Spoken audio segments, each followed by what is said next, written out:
Hey guys, this is Purnima and welcome back to my channel.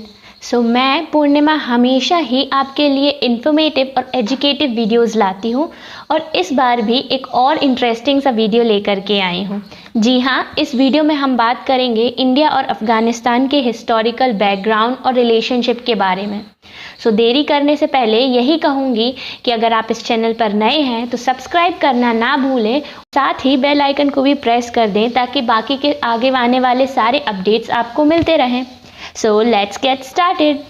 Afghanistan is a part of West Asia as well as Middle East, जबकि India Asia के south में आता है। Afghanistan has been completely in a state of turmoil.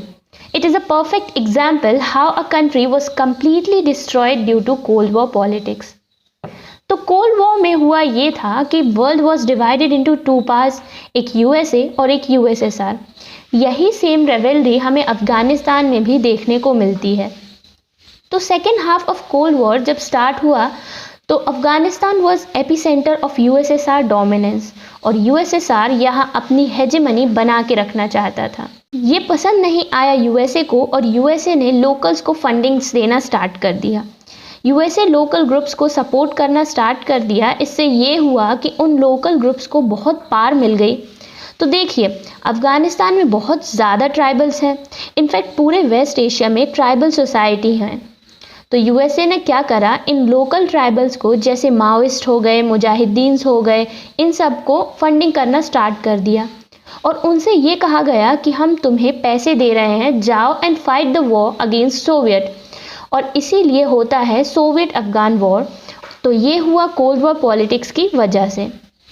अब अफगानिस्तान वाले इसीलिए लड़ रहे थे क्योंकि यूएसए ने इनसे प्रॉमिस कर दिया था कि अगर आप जीतोगे तो आप अपनी गवर्नमेंट बना लेना, और इन्होंने ऑलमोस्ट फेल कर दिया यूएसएसआर को। एंड फाइनली डिसाइड होता है कि USSR will withdraw from Afghanistan. तो जब यूएसएसआर चला गया तो बचते हैं मुजाहिदीन्स। तो इनको बना लेनी चाहिए थी अपनी गवर्नमेंट, बट हुआ ये कि ये जो मुजाहिदीन्स थे बहुत सारे अलग अलग ग्रुप्स के ट्राइबल्स थे। ये लोग आपस में लड़ने लगे फॉर पावर, और जिससे ये लोग एक यूनाइटेड गवर्नमेंट नहीं चूज़ कर पाए। और यहीं से शुरुआत होती है, या फिर कह सकते हैं कि तालिबान बॉर्न होता है। तालिबान का मतलब होता है स्टूडेंट मूवमेंट स्टार्ट किया जाता है बाय तालिबान्स फाउंडर मुल्ला उमर। अब तालिबान ने कसम खाई कि हम अफ़गानिस्तान में प्रॉपर जो शरिया लॉ है उसको लाएंगे, पूरे अफ़गानिस्तान को यूनाइट करेंगे और एक कंट्री बना देंगे जो कि शरिया लॉ के थ्रू रूल होती है। ये तालिबान का मेन एम था कि ये सारी फाइट्स को बंद किया जाए और स्ट्रॉन्ग शरीयत लॉ लाकर एक इस्लामिक कंट्री को बनाया जाए। फिर तालिबान धीरे धीरे अपनी पावर को बढ़ाते गया और अफ़गानिस्तान के एरिया को भी धीरे धीरे कैप्चर करते गया। एंड बाय 1998 तालिबान ने लगभग 90% तक अफ़गानिस्तान के एरिया को कैप्चर कर लिया। अब देखिए, तालिबान को इनिशियली बहुत सपोर्ट मिला क्योंकि जब यूएसएसआर अफ़गानिस्तान से चला गया था तो जो लोकल्स थे वो आपस में फ़ाइट कर रहे थे। एज अ रिज़ल्ट कंट्री का डेवलपमेंट नहीं हो पा रहा था। तो तालिबान्स ने उस समय काइंड ऑफ यूनिटी लाने की कोशिश की। अब तालिबान्स अफ़गानिस्तान को हार्डकोर इस्लामिक कंट्री बनाना चाहते थे और इसीलिए तालिबान्स ने अफ़गानिस्तान में बहुत ही कट्टर या हार्डकोर लॉज को इंट्रोड्यूस कर दिया। सोसाइटी से सारी फ्रीडम्स छीन ली और मेंस को बियर्ड रखना और विमेंस को फुल बुर्का पहनना कंपलसरी कर दिया। नो विमेन एजुकेशन भी लागू कर दिया गया। सिनेमा, म्यूज़िक, टीवी सब कुछ बैन कर दिया गया तालिबान द्वारा। एंड इससे क्या होता है कि ह्यूमन राइट्स का भी बहुत वायलेशन किया तालिबान्स ने।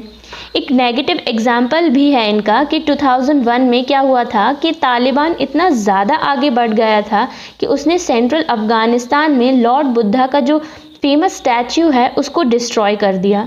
तो ह्यूमन राइट्स वायलेशन जब जब होता है तो वेस्ट की कंट्रीज़ की हमेशा नज़र रहती है to establish human rights, but अभी वेस्ट चुप था। फिर 2001 में 9/11 अटैक होता है जिसमें उसामा बिन लादेन की ट्विन टावर्स को, जो वर्ल्ड ट्रेड सेंटर है, उसको गिरा देता है। और ऐसा माना जाता है कि तालिबान ने उसामा बिन लादेन को शरण दी। ऐसा अफ़गानिस्तान में पता किया यूएसए ने। So the Talibans were accused of providing a sanctuary to Osama bin Laden. और अल-कायदा मूवमेंट को भी तालिबान काइंड ऑफ सपोर्ट कर रहा था।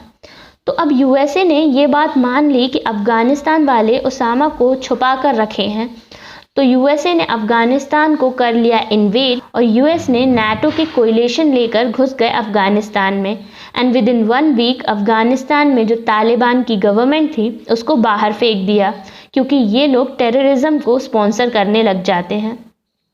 तो अब पूरे अफ़गानिस्तान में इन्वेड किया जाता है तो तालिबान वाले भागते हैं एंड सिंस दे वो ट्राइबल पीपल थे तो अफ़गानिस्तान के ही, तो ये गुरिल्ला वॉरफेयर में बहुत ज़्यादा एक्सपर्ट होते हैं एंड ये अलग अलग कंट्रीज़ में भागते हैं और अपने छोटे छोटे अड्डे स्थापित कर लेते हैं।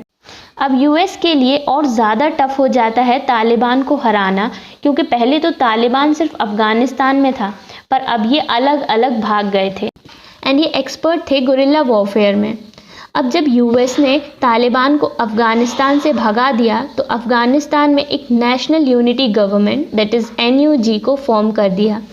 बट ये NUG वहाँ पर बहुत ज़्यादा वीक थी, क्योंकि वहाँ की सोसाइटी में ट्राइबल्स ही थे और वो बहुत ज़्यादा डेवलप भी नहीं थे। तो अब अफ़गानिस्तान से यूएसए जाता है तो तालिबान वापस यहाँ आ जाता है। तो इसीलिए यूएस को ये इंश्योर करना था कि तालिबान को हमेशा के लिए हरा के फिर निकलें। ये था यूएस का प्लान, that's why USA stayed so long.